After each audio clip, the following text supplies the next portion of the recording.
പ്രിയ ദൈവജനമേ, കരുണാനിധിയായ പിതാവിന്റെ സ്നേഹത്തിലേക്കുള്ള ഒരു മടക്കയാത്രയാണ് ധൂർത്തപുത്രന്റെ ഉപമ നമുക്ക് നൽകുന്ന സന്ദേശം.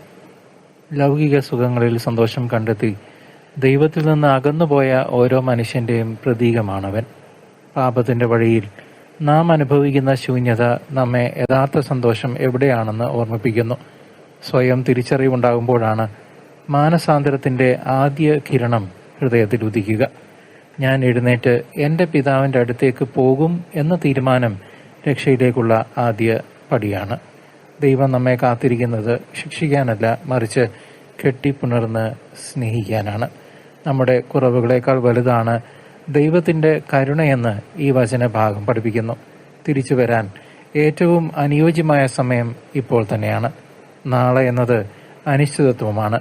എന്നാൽ ഇന്നത്തെ വിളി ദൈവത്തിൻ്റെ പ്രത്യേക കൃപയാണ്. പശ്ചാത്തപിക്കുന്ന ഹൃദയത്തെ ദൈവം ഒരിക്കലും നിരസിക്കുകയില്ല. കുംഭസാരം എന്ന കൂദാശയിലൂടെ നാം ആ പിതൃസന്നിധിയിലേക്ക് വീണ്ടും ചേർക്കപ്പെടുന്നു. ലോകം നൽകുന്ന താൽക്കാലിക സുഖങ്ങൾ ആത്മാവിന്റെ വിശപ്പടക്കുകയില്ല. പിതാവിന്റെ ഭവനത്തിലെ വിരുന്നാണ് നമ്മുടെ ആത്മാവിന് ശാന്തി നൽകുന്നത്. ഓരോ നിമിഷവും ദൈവം നിന്റെ കാലൊച്ചയ്ക്കായി കാതോർത്തിരിക്കുന്നു.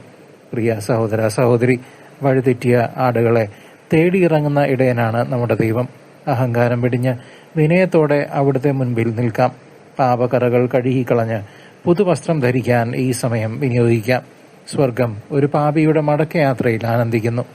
നീ നിന്റെ ഹൃദയം തുറന്നാൽ അവിടുന്ന് അങ്ങോട്ട് എഴുന്നള്ളി വരും.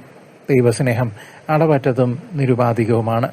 വൈകിയ വേളകളിലും അവിടുന്ന് വാതിൽ അടയ്ക്കുന്നില്ല. നാം അർഹിക്കുന്നതിനേക്കാൾ വലിയ സ്ഥാനം അവിടുന്ന് നമുക്ക് നൽകും. ഈ മടക്കയാത്ര നിന്റെയും എന്റെയും ആത്മാവിന്റെ ഉയർത്തെഴുന്നേൽപ്പാണ്.